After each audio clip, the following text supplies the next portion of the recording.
The hull groaned the way old men groan in their sleep, and Myra Castle was already running. She came off the gantry on the balls of her feet, 3 steps, vault, gone, through the broken viewport before the slug rifle below her finished its first burst. The polymer pane that wasn't quite glass crazed yellow and sprayed outward into the dead air of the maintenance shaft. She didn't hear it shatter. The shaft was vacuum. Everything above Deck 9 in the orbital tenements was vacuum. And you learned, if you grew up here, to read a fight by the shudder under your boots and the puff of breath fog inside your half-helm. 2 more bursts chased her up the shaft. She caught a stanchion, swung, and let her body do the thing her body had been doing since she was 9 years old, turn the geometry of a dying station into a ladder. Truss, conduit, frozen handhold of a forgotten welder.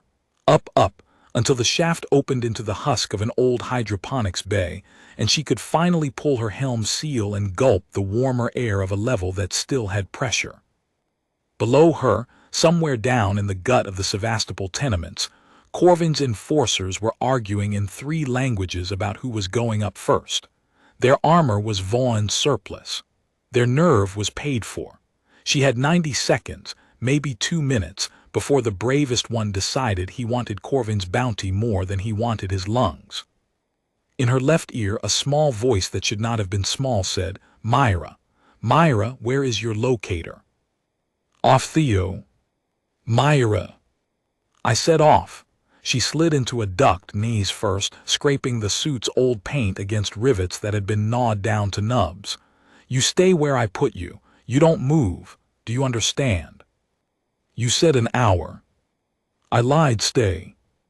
She killed the channel before he could answer, because if she had to hear her little brother's breath go thin again, she was going to do something stupid. She had a habit of doing something stupid when she heard Theo afraid. Corvin knew this. That was the only reason Corvin was still alive. The duct dumped her into the back of a noodle bar that had not served noodles in 11 years. A man named Old Pavlo lived in it now. He was asleep at the counter with his cheek on a ledger, and he did not wake up when she dropped through the ceiling because Old Pavlo never woke up for anything but the bell over his door. She crouched in his back room for a count of 40, listened, heard nothing but the breath of the station, that low pressurized sigh you stopped noticing by the age of 6.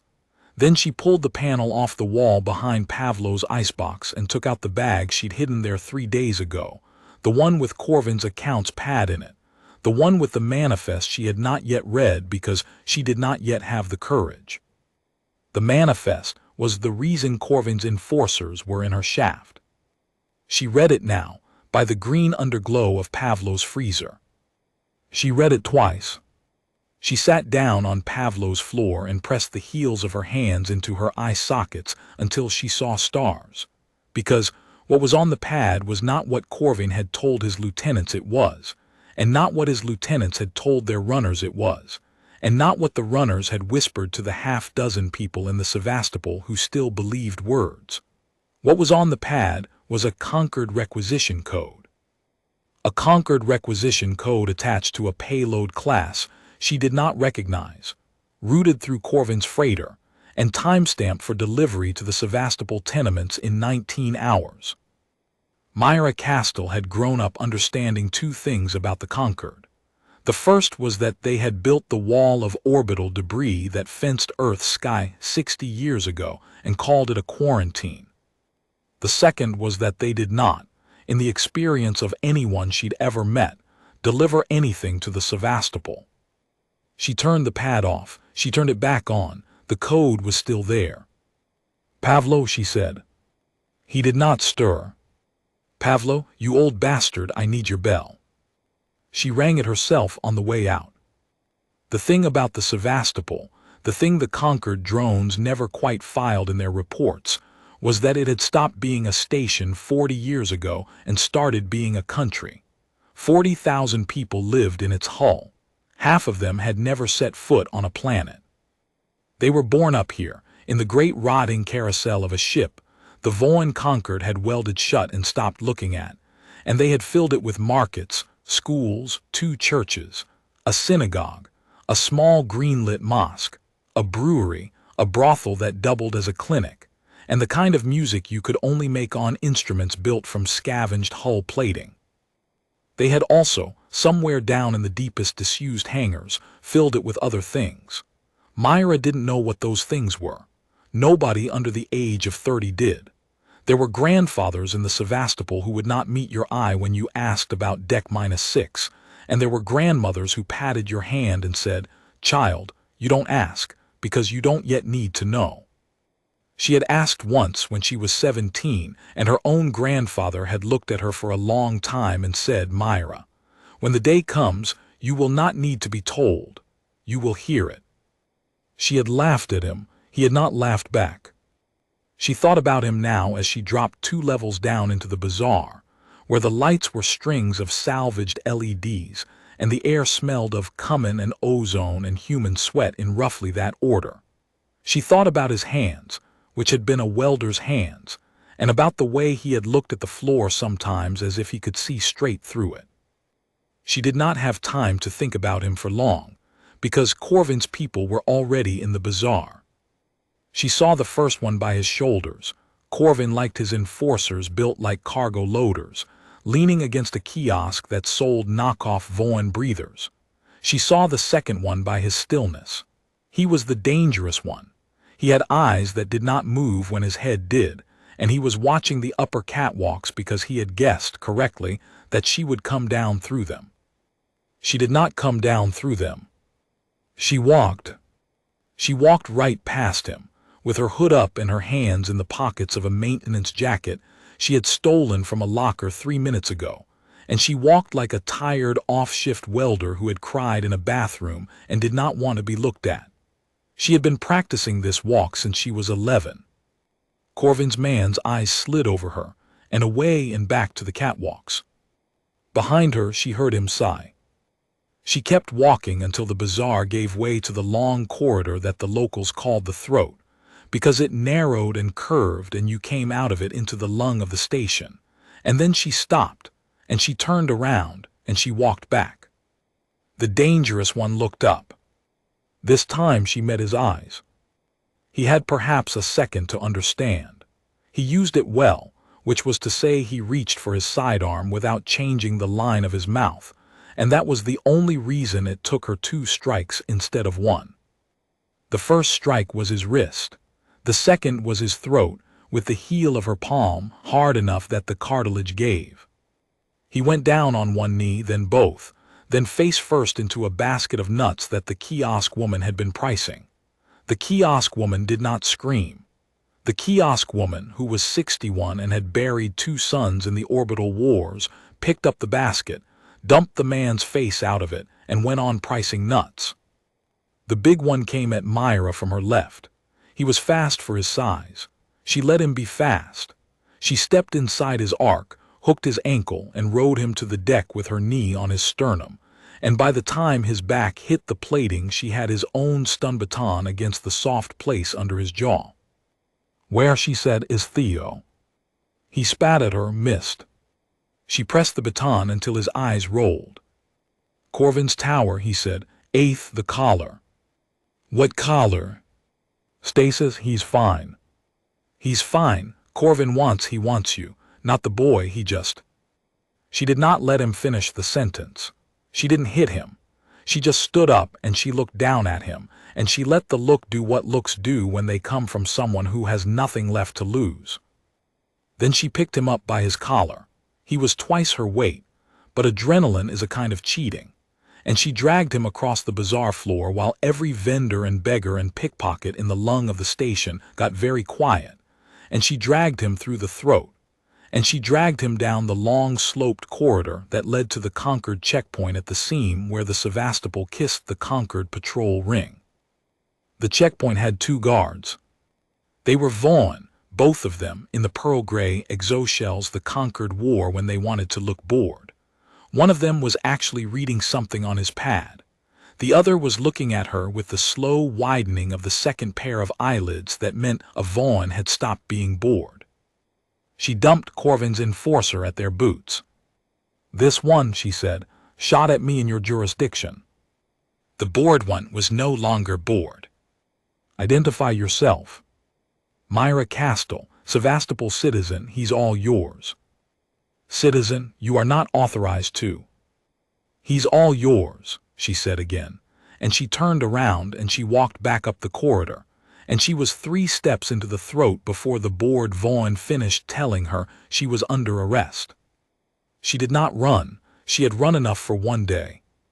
She let them take her. She had a manifest in her pocket with a Concord requisition code on it, and she had decided, somewhere between old Pavlo's icebox and the kiosk woman's basket of nuts, that if she was going to ask the Concord what it was doing in her station, she was going to ask the Concord from inside the Concord. His name was Cale Vorinsane, and he had been in the body of a dockworker for 6 weeks, and he hated it. He hated the smell of it, which was not the smell of the dockworker himself. The dockworker was a meticulously clean man whose name Cale had memorized along with his medical history and his mother's birthday. But the smell of the cosmetic prosthetic that disguised Cale's gill vents as ordinary Vaughn breathing scars. The prosthetic itched.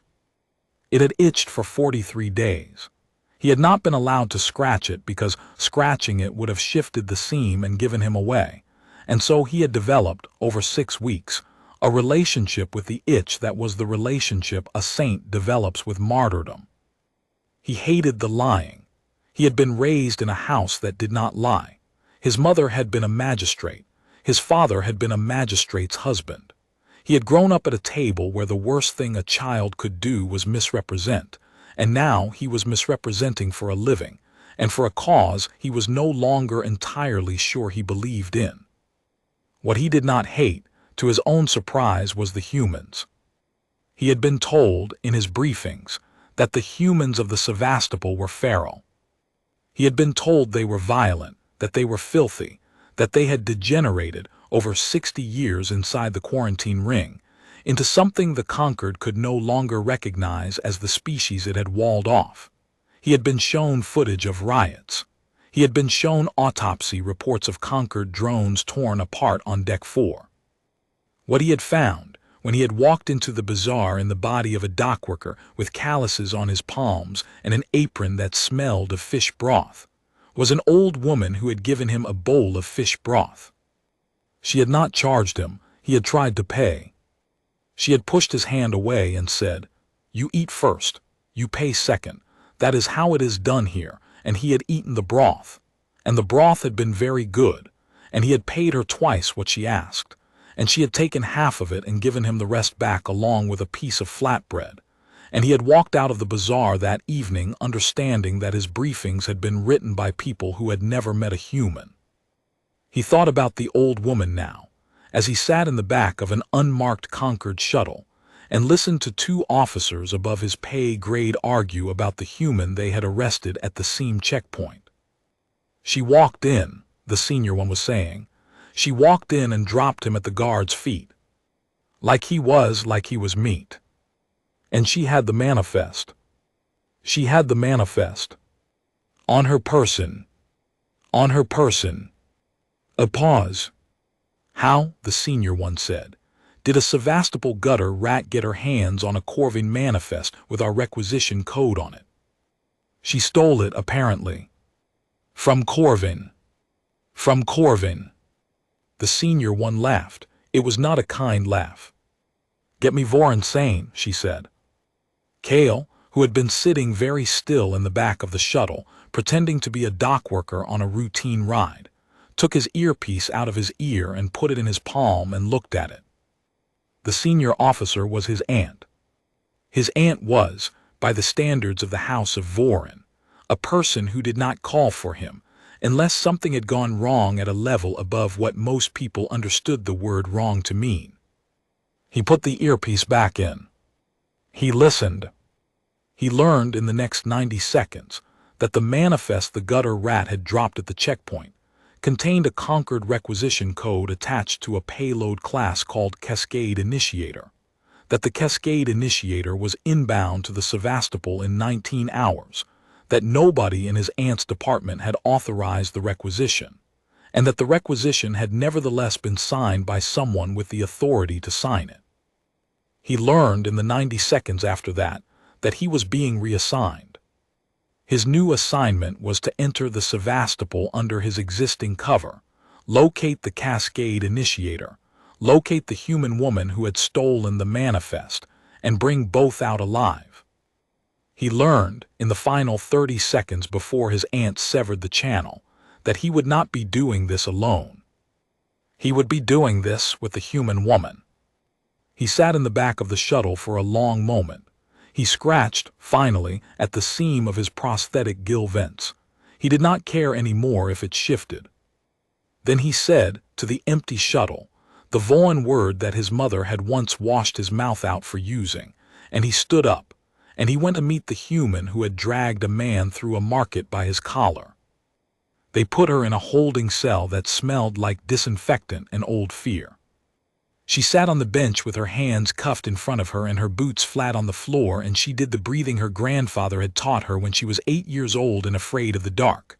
4 in, hold, 4 out, hold, 4 in, hold, 4 out. After a while the cell door opened, and a Vaughan walked in. She had seen Vaughan before. Everyone in the Sevastopol had seen Vaughan, the patrols, the inspectors, the occasional medical officer who came in to confirm that the humans were still, technically, alive. They were tall and grayish and had a second set of eyelids that closed sideways and a way of moving that was both too smooth and too slow, like a person walking underwater. They were not generally ugly. They were not generally beautiful either. They were, generally, a presence in the room that you tried not to look at directly, the way you tried not to look directly at a screen too bright. This one looked at her. This one looked at her, and she looked back, and the thing she noticed was that he had a small raw patch under the curve of his jaw where something had been bothering him for a long time. Myra Castell, he said. His standard was good, better than good. It had the slight over-articulation of someone who had learned it from recordings. Yes. My name is Cale Vorinsane. I am a Concord operative. I have been embedded in your station for 43 days under the cover of a dockworker named Levitch Matty. I am telling you this because in 14 minutes you and I are going to walk out of this checkpoint together, and I would prefer that you not punch me in the throat on the way. She blinked.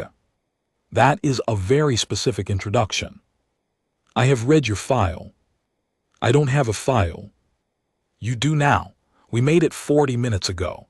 It says you punched a man in the throat in a bazaar this morning. He shot at me. It also says you stole a manifest from Corvin Drosh. Yes. Why? She tilted her head. Because he killed my mother, she said, 15 years ago, and I have been waiting 15 years to take something from him that he wanted to keep. Cale Vorinsane was quiet for a long moment. Then he said, "What's on the manifest?" You don't know. I know what it says. I want to know what you think it means. She looked at him. She looked at the raw patch under his jaw and the way he was standing like a man who was not quite used to his own legs, and she thought, this is a Vaughan who has been pretending to be something else, and the pretending has cost him something, and that is not nothing. She said, it means somebody in your government is sending a bomb to my station, and they signed it with a Concord code, and Corvin is the courier. It means Corvin doesn't know he's the courier for a bomb. It means whoever sent it thinks they can wipe out 40,000 people and put the blame on a human gangster. It means I have 19 hours, minus the hour and 40 minutes you've already wasted of mine, to find that bomb and stop it. She held up her cuffed hands.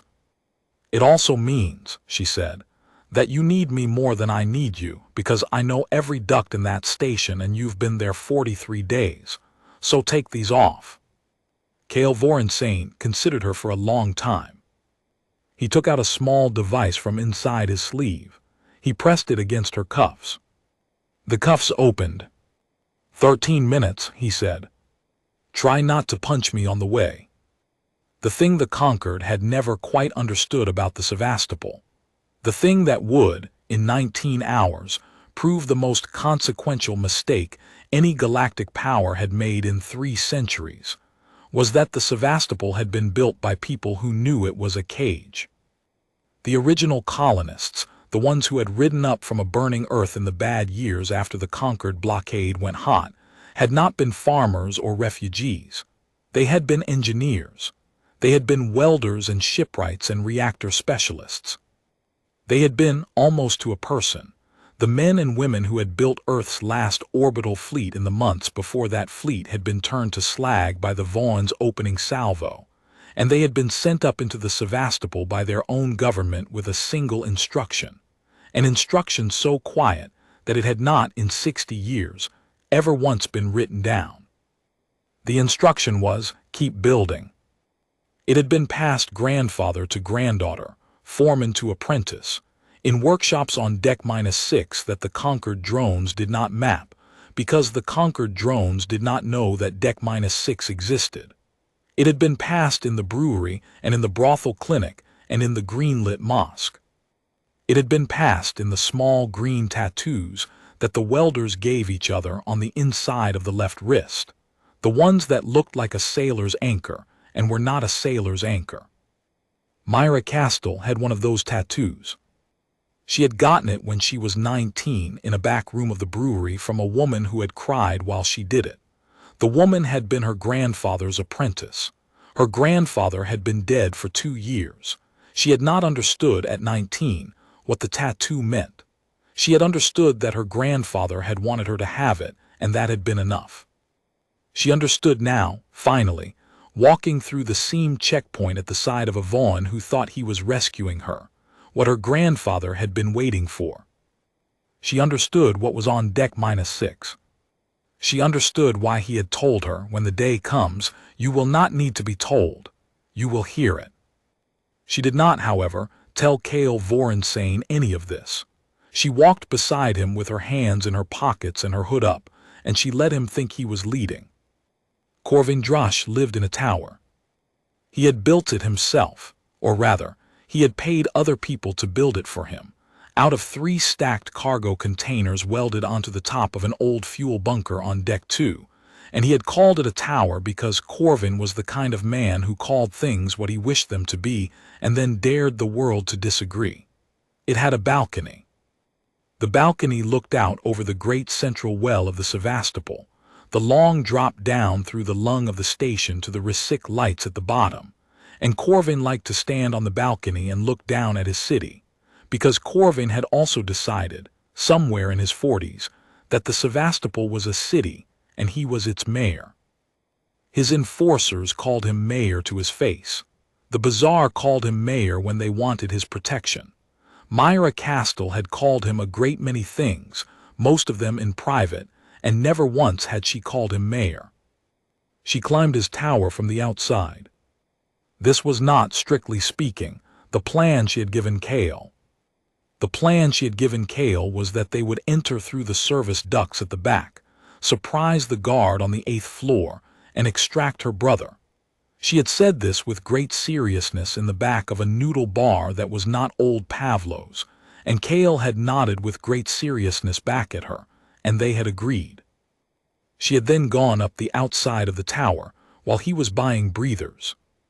She did this for 2 reasons. The first was that the service ducts were where Corvin's enforcers were expecting her, because she had been using the service ducts since she was 12, and Corvin was not a stupid man. The second was that she did not yet trust Cale Vorensane.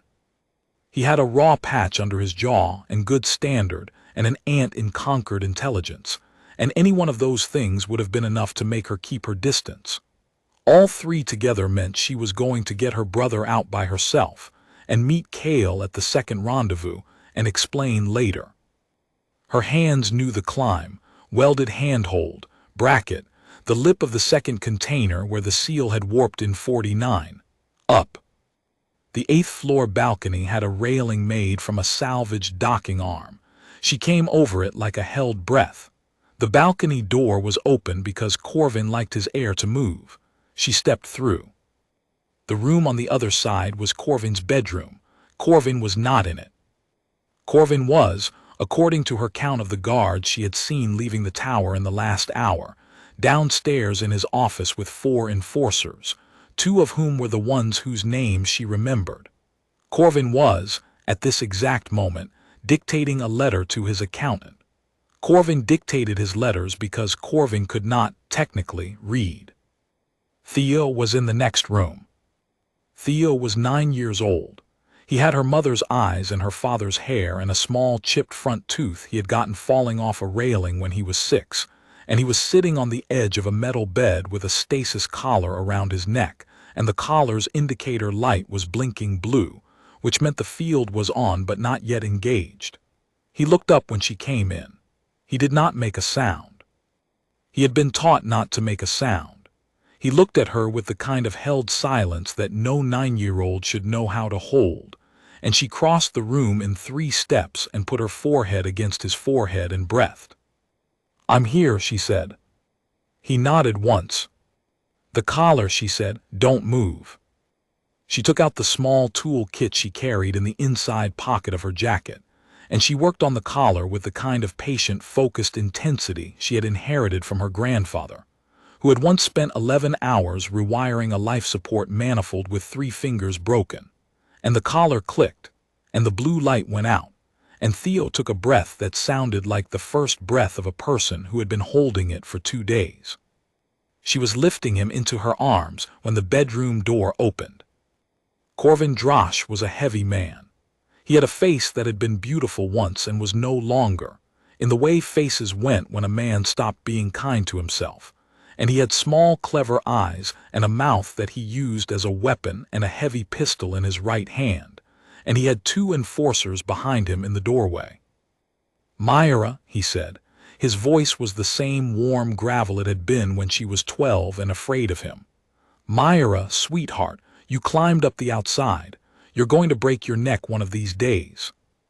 "Corvin." "Put him down." "No."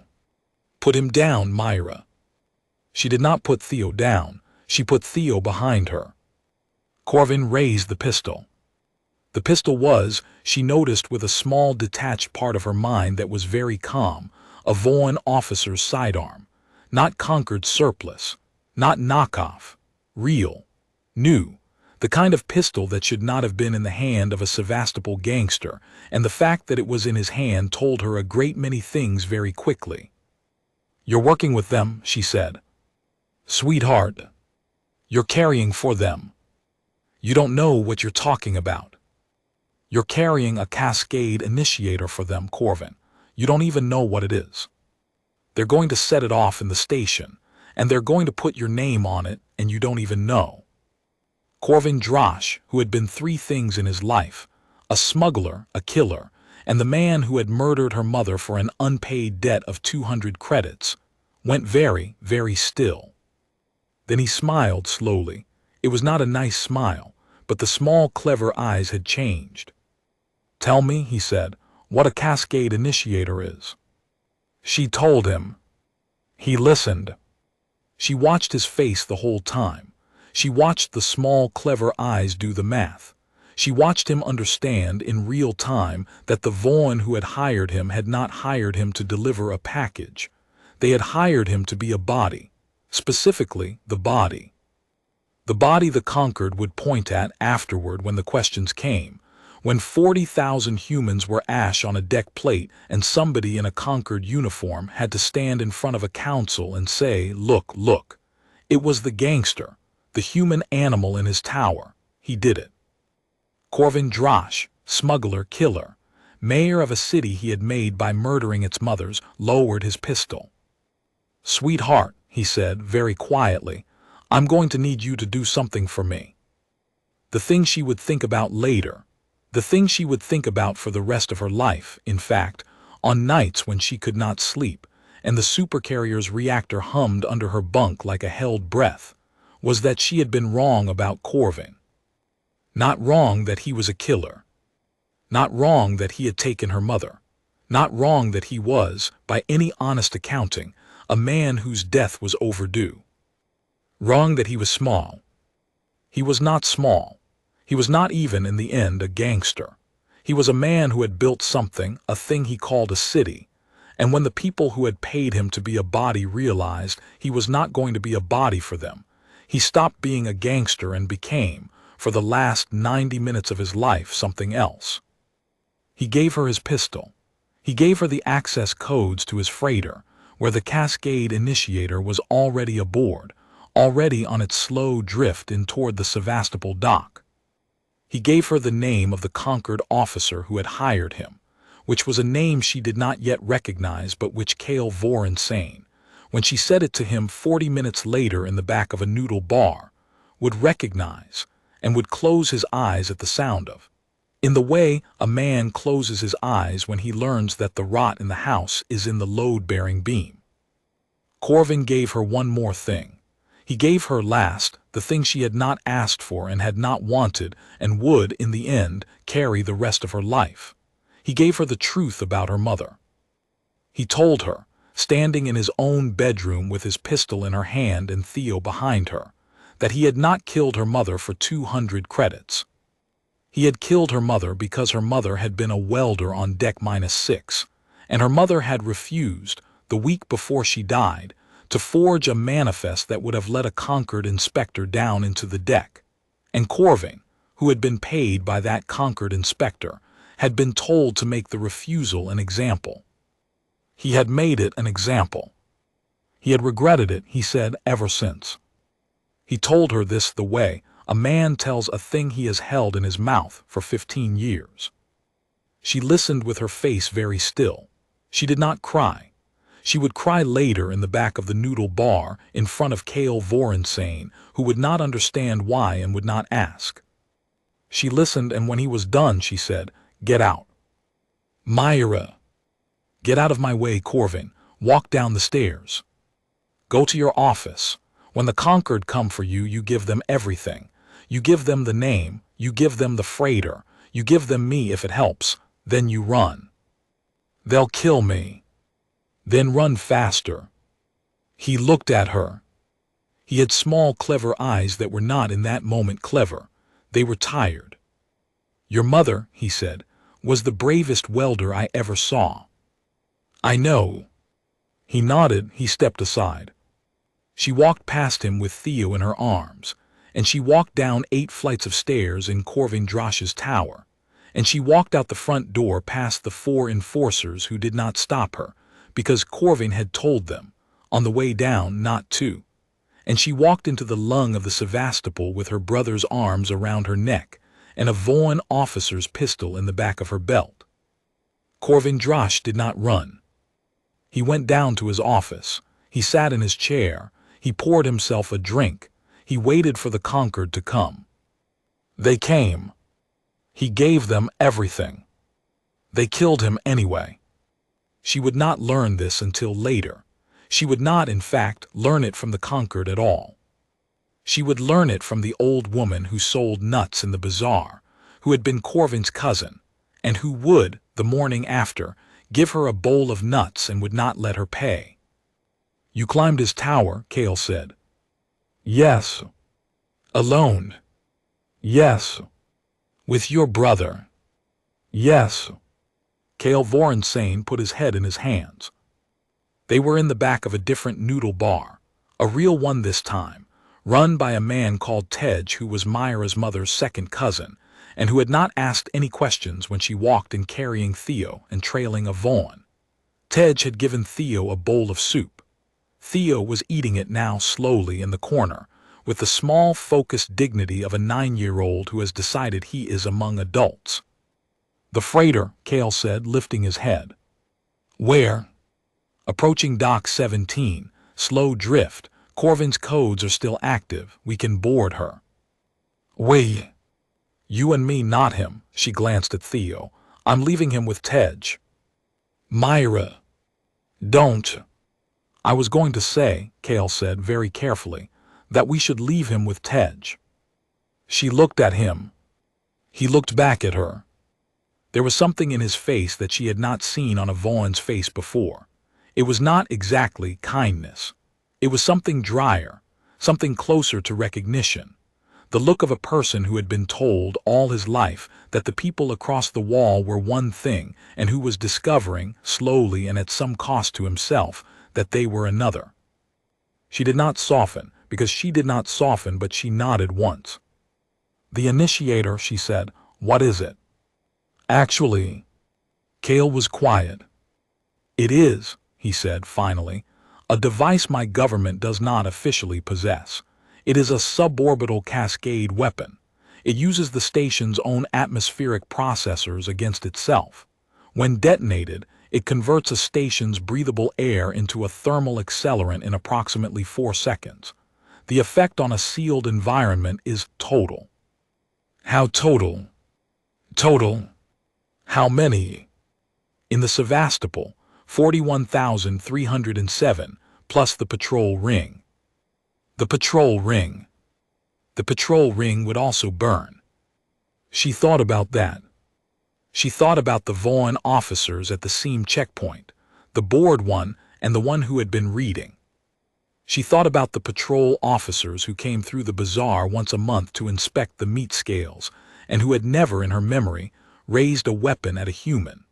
She thought about the medical Vaughn who had once, when she was small, treated her grandfather's lung after a welding accident and had not charged for the work because, he had said, in his hesitant standard, his grandfather had been a welder also. Whoever signed the order, she said, was prepared to lose the patrol ring. "Why?" Cale Vorensane looked at his hands. "Because," he said, "there is a faction within my government that does not believe the quarantine is sustainable. They have argued for years that the humans should not have been walled off. They have argued the humans should have been finished. They have lost the argument every time it has come to council. They have, apparently, decided to stop arguing. And the patrol ring is what? Collateral. The patrol ring is what they will use afterward to justify the next thing.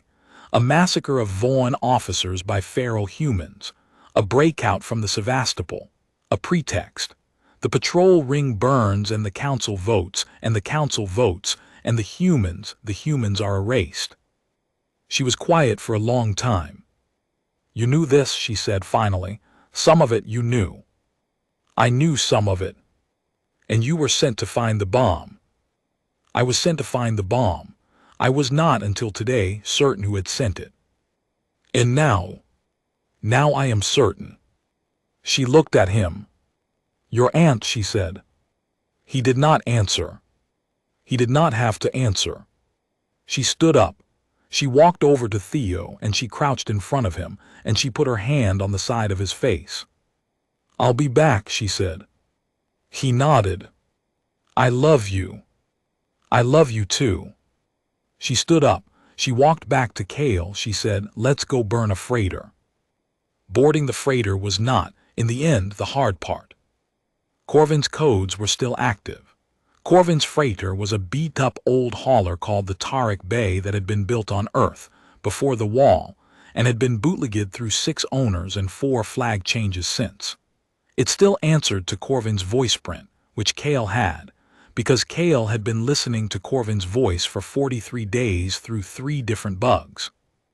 They came aboard through the cargo lock with no resistance, because Corvin had told his pilot to leave the lock unsealed, and his pilot, who was a young man from the bazaar who had once been Corvin's lover and was now Corvin's most loyal employee, was sitting in the cockpit with his hands on the controls and tears on his face, because Corvin had also called him, 20 minutes before, and told him goodbye. His name was Felix. He let them aboard. He did not look at Cale. He looked at Myra and he said, "He told me you were coming. He told me to give you the deck." "Felix." "He told me to tell you he was sorry." "Felix." He told me to tell you the welders were ready." She went very still. "What did he say?" "He said the welders were ready and that you should hear it. He said you would understand." She did then. She understood in that moment, with the cold particular clarity that comes once or twice in a life, what her grandfather had been waiting for, and what Corvin Drosh had spent the last 15 years not telling her, and what the small green tattoo on the inside of her left wrist had been promising her since she was 19.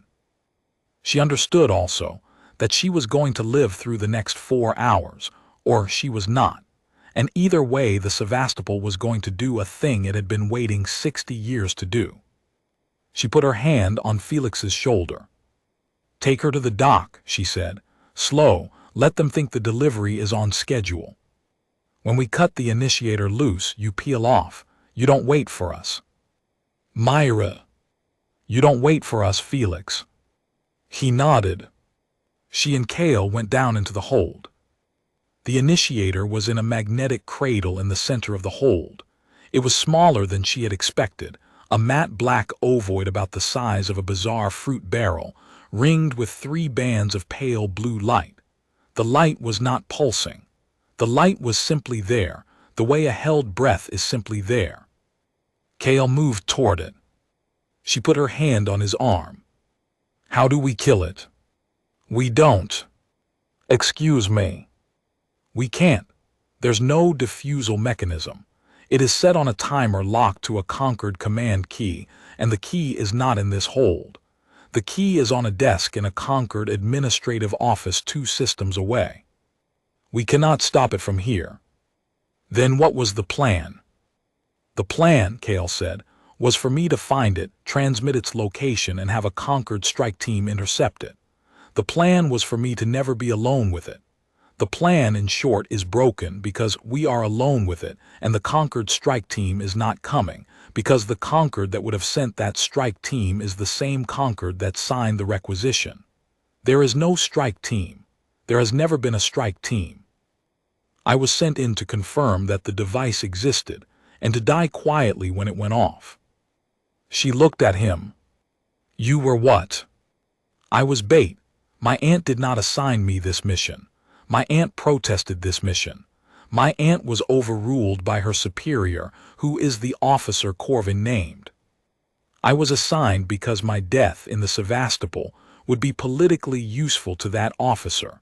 A Vorinsane dies with the humans, the council mourns, the humans burn, the council votes."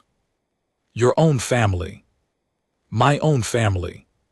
She was quiet. Then she said, "Then we don't defuse it, we move it." "Move it where?" "Out a lock, into space. Let it go off where it can't do anything." "It will still kill the patrol ring, Myra. The accelerant cascade, in vacuum it dissipates, yes, but it will still hit the patrol ring. 2,000 Voan officers, plus the orbital fishing platforms, plus your station's outer hull will be compromised." "Then we move it further, out beyond the ring." "With what?" She thought. She thought about the Tariq Bay.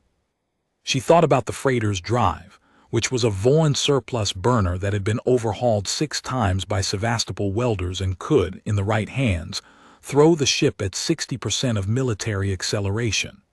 She thought about Felix, who was 26, and who had just been told goodbye by the only man he had ever loved. She thought about her brother, eating soup in the back of Ted's noodle bar. She thought about her grandfather's hands. She thought about a thing he had told her once when she was 11, and she had asked him why he had spent so much of his life on deck -6. He had said, "Child, when a man builds a thing in secret, he builds it for a day he hopes never comes, but he builds it anyway. Because if the day comes and the thing is not built, then the day breaks him. And if the day comes and the thing is built, then he is ready, and the day breaks instead."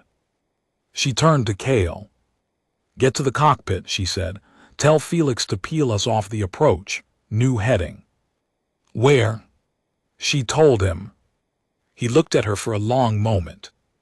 "That is not on any chart. It's not on any of your charts." "Myra." "Get to the cockpit." He went. She stood alone with the initiator. Its pale blue light did not pulse. It did not care that she was looking at it. She put her hand on the cradle, not on the device, and she did the breathing her grandfather had taught her when she was 8, and she said, very quietly, the way you say a thing only to yourself, Grandfather. The day came. The Tariq Bey peeled off her approach vector 7 minutes later. The Concord traffic controller on the patrol ring noticed the deviation. He flagged it. He hailed the freighter. Felix, in the cockpit, who had been coached by Cale in the last 60 seconds in the appropriate phrasing, replied that they were experiencing a fuel line shudder and were diverting to a maintenance bay. The traffic controller, who was bored and was 3 minutes from end of shift, accepted this and logged it. The Tariq Bey did not divert to a maintenance bay. The Tariq Bey burned, on a vector that would carry her down and inward, toward the upper atmosphere of Earth itself. She did this because Myra had told Felix to do this, and Felix had not questioned her, because Felix had heard her say the welders were ready, and Felix, who had been born in the bazaar to a welder and a brewer, understood what that meant the way every adult in the Sevastopol understood what that meant. The Concord did not immediately understand. The Concord saw a beat-up human freighter break orbit and dive toward Earth's atmosphere, and the Concord assumed, because the Concord had been assuming things about the humans for 60 years, that the humans were panicking, that the freighter had been hijacked, that a Sevastopol gutter rat had decided to commit suicide and take a Concord weapon with her. The Concord scrambled interceptors. The interceptors were 40 seconds out when Earth's atmosphere did something it had not done in 60 years. It opened. Deck -6 of the Sevastopol tenements was not technically on the Sevastopol. It was beneath it. It was a long umbilical of welded hull plating, 60 years in the patient building, that ran from the bottom of the station down a stable orbital line that the Concord had marked on its charts as debris and dead space. And at the bottom of that line, anchored to the ocean floor of Earth's northern Pacific, was a shipyard. The shipyard was 11 kilometers long. It had been worked since 1989 by the old human calendar, by welders who came down on shifts they were told were maintenance rotations, and came back up with their hands scarred and their mouths shut. It had been resourced by smugglers who did not know what they were resourcing. It had been protected by gangsters who did not know they were protectors. It had been blessed, in the green-lit mosque and the synagogue and both churches, on the same evening every spring, by clergy who had not been told what they were blessing, but had been told to bless it anyway. It had held for 11 of those 60 years a ship. The ship's name was the Ladon. She was a supercarrier. She was the only ship of her class. She had been designed by a woman who had died 40 years before her launch and had been built by men and women who knew, every day, that they would not live to see her sail. She was 4 kilometers long. She carried, in her belly, 8 wings of atmospheric fighters and 2 wings of orbital interceptors, and 1 wing of something that the Concord did not yet have a word for. She had been welded by hand. She had been wired by hand. Her plates had been painted in the last 6 months by a team of children from the bazaar who had been told they were painting a museum. She came up out of the Pacific Ocean at 11 minutes past local noon on a Tuesday. She did not breach quietly. The water she displaced was 30 cubic kilometers. The wave she sent across the Pacific would, in the next 40 hours, reach 4 continents. The ocean steamed. The sky above her cracked open along the seam of her drive plume. The fishing fleets that worked the patrol ring saw her first. They saw her on their old optical scopes, the cheap human ones the Concord had never bothered to confiscate, and they did what they had been told 60 years ago to do if they ever saw the Ladon rise. They cut their nets. They turned their boats. They ran for the edges of the patrol ring, and they did not look back. The Concord saw her second. The Concord saw her on every sensor array they had pointed at Earth, all at once, and the Concord's first response was confusion, because the Ladon was not on any of their charts. Her drive signature was not in any of their databases. Her hull configuration was not anything any Voan Admiralty had ever logged. The Concord operators on the patrol ring, watching her come up, did the thing that operators do when their sensors show them an impossibility. They asked the sensors to repeat themselves. The sensors repeated themselves. The Ladun climbed. She climbed slowly. At first, the way a great whale rolls up out of the deep without hurry, because she did not need to hurry. She had 4 kilometers of length and 11 years of build and 60 years of patience behind her, and she was, at last, going where she had been built to go. The conquered interceptors that had been scrambled to chase the Tariq Bey saw her, at altitude 80. They broke off their pursuit. They turned. They reformed on a vector toward her because that was their training and they had not been given any other order. The Ladun's forward batteries woke up. They did not fire. They simply woke up, a sequence of small blue lights along her dorsal spine, 200 of them, coming on one by one in a wave that took 11 seconds to complete. The conquered interceptor pilots, watching that wave of light come on, did the thing that pilots do when they are looking at something they have never seen before and have not been briefed on. They held formation. They waited for orders. The orders did not come. The orders did not come because, on the patrol ring in the Admiral's command center, the Admiral was looking at the Ladun on his main screen, and the Admiral, who had spent 40 years in the Voan fleet and had fought in 2 wars and had presided over the quarantine of Earth for the last 19 of those years, was doing something he had never in his life done in front of his staff. He was sitting down. He sat down slowly in his command chair, and he looked at the screen, and he said, in his own language, in a voice that the junior officers around him would tell their grandchildren about decades later, "What have they been doing down there?" In the Tariq Bey, 2,000 kilometers above the Pacific, Myra Castle watched the Ladun come up on a secondary monitor in the cargo hold. She watched her grandfather's life come up out of the ocean. She watched the small green tattoo on the inside of her left wrist make sense, finally, after 12 years of carrying it. She did not cry. She would cry later. She turned to the initiator in its cradle, and she said to the device that did not care, "Not today." Then she opened the cargo lock. The Tariq Bey was at the very edge of Earth's atmosphere now, burning on the vector Felix had set, and the cargo lock opened onto vacuum and night and the curve of the Pacific below, and the initiator in its cradle was released, and it tumbled out into the dark on the vector Myra had calculated, which was a vector that would carry it up and out, away from Earth, away from the patrol ring, away from the Sevastopol, away from the Ladun, away from anything that breathed. It would detonate 41 minutes later in deep orbit. It would, in the end, kill nothing. Its accelerant cascade would dissipate harmlessly against the cold of space, and it would leave, as its only legacy, a small bright flare in the night sky over the South Pacific that a child on a fishing boat would see and would remember, for the rest of her life, as the night the second star was born. The Tariq Bey came about. Felix put her nose toward the Ladun.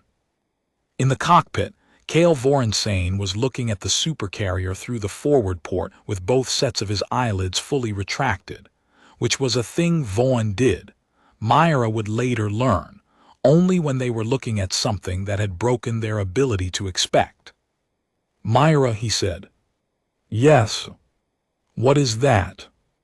"That," she said, "is the Ladun." That is not on any chart." "No. Your people built that." "Yes." "In secret." "Yes." "For how long?" 11 years to build, 60 years to be ready for. He looked at her. He looked at her the way a man looks at something he has been wrong about his whole life. "Myra," he said. "Yes." "My aunt is going to lose her job." Myra Castle, for the first time in 15 years, laughed. The Ladun hailed the conquered patrol ring 40 seconds later. The hail came in on every conquered frequency, civilian and military, at once. The voice that came through was a woman's voice. It was the voice of the captain of the Ladun, a woman who had been born in the Sevastopol and had never set foot on a planet's surface until 2 days ago, when she had climbed down the umbilical to deck -6 and taken her ship. Her name was Captain Anya Kovalva. She was 68 years old. She had a small green tattoo on the inside of her left wrist. Her hail was 3 sentences long. She said in flawless Concord standard, "This is the Earth carrier Ladon. The quarantine of this system is concluded. We are open for talks." She did not threaten, she did not posture, she did not declare war. She simply stated a fact, the way a fact is stated by a person whose facts are backed by 4 kilometers of hull and 200 batteries and 11 wings of fighters, and the patient, terrible labor of 3 generations. The Concord admiral on the patrol ring received the hail. He looked at it on his screen for a long time. Then he stood up from his command chair, and he straightened his collar, and he said to his communications officer, "Open the channel." The communications officer opened the channel. The admiral cleared his throat. He said, in flawless Concord standard, in a voice that the junior officers around him would also tell their grandchildren about, "Captain Kovalva, this is Admiral Vesh Doramthal of the patrol ring. I receive your hail. The Concord is prepared to talk."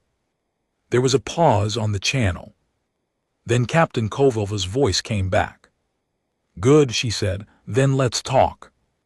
In the back of Ted's noodle bar, a 9-year-old boy named Theo Castell finished his bowl of soup. He set the bowl down. He looked up at Tej, who was watching the small screen behind the counter, on which the live feed from the patrol ring was being broadcast in real time to every screen on Earth and in every station above it. The feed showed the Ladon. The feed showed the patrol ring. The feed showed a small text overlay that read, in 3 languages, "Negotiations open." Theo Castell looked at the screen for a long moment. Then he looked at Tej. "Is my sister alive?" he said. Tej, who was 47 and had a daughter Theo's age, did a thing he had not done since his wife's funeral. He picked up a small boy who was not his and he held him. "She's alive," he said. "She's coming home." She came home in the end on a shuttle. The shuttle had Ladon markings on its hull, which were markings the galaxy did not yet have a name for, and it docked at the seam of the Sevastopol at the same checkpoint where, 3 days earlier, Myra Castell had dropped a man at the feet of 2 Board Vaughan. The Board Vaughan was no longer bored. The Board Vaughan, in fact, had been promoted, and stood now at the lock with his exoshell polished and his second eyelids respectfully half-closed. He saluted her as she came down the ramp. She did not quite know how to respond to that. So she nodded at him, the way she nodded at the kiosk woman in the bazaar, and she walked past him, and she went to find her brother. She found him in Ted's noodle bar. He was asleep with his head on the counter and a bowl of soup gone cold beside him, and she picked him up, and he did not wake, and she carried him through the bazaar in the late afternoon light, past the kiosks and the LED-strung stalls, past the kiosk woman who was Corvin's cousin, who silently pressed a small paper bag of nuts into her free hand as she passed. Cale Vorensane walked beside her. He had taken off his dockworker's apron. He had not, yet, decided what to put on instead. He walked beside her in the maintenance jumpsuit he had been issued on the Ladon, with the seam of his prosthetic gill vent still itching, and he watched her carry her brother, and he thought about his aunt, and he thought about his house, and he thought about a bowl of fish broth. At the door of her own apartment on deck 7, she stopped. "Cale." "Yes." "Are you going home?" He thought about it. He thought about the magistrate's house. He thought about the table where his mother and his father had taught him not to misrepresent. He thought about the Concord that he had served for 19 years, and the aunt who had used him for bait, and the officer 2 systems away whose hand had signed the requisition. "No," he said, "I don't think I am." "Then where?" He looked at her. "I thought," he said, "that I might learn to weld." Myra Castell, with her sleeping brother in her arms and a bag of nuts in her hand, and a small green tattoo on the inside of her left wrist, looked at the Vaughn who had been sent to die quietly in her station and had decided instead to live loudly in it. She said, "We have a school." "Good," he said. "It's on deck -6. "Even better." She smiled then. It was small. It was tired. It was the smile of a woman who had carried a great deal across a great distance and was finally, for the first time in her life, allowed to set some of it down. Above them, 2,000 kilometers up, the Ladon held her station over the Pacific, and the galaxy held its breath, and somewhere 2 systems away an officer who had signed a requisition was being woken up by his own security detail with the news that he was, effective immediately, under arrest. Myra Castell carried her brother inside. She closed the door. The Sevastopol's lights came on, deck by deck, the way they did every evening, in the patient sequence the welders had wired 60 years ago. The day finally had broken. It had not broken her. It had broken instead.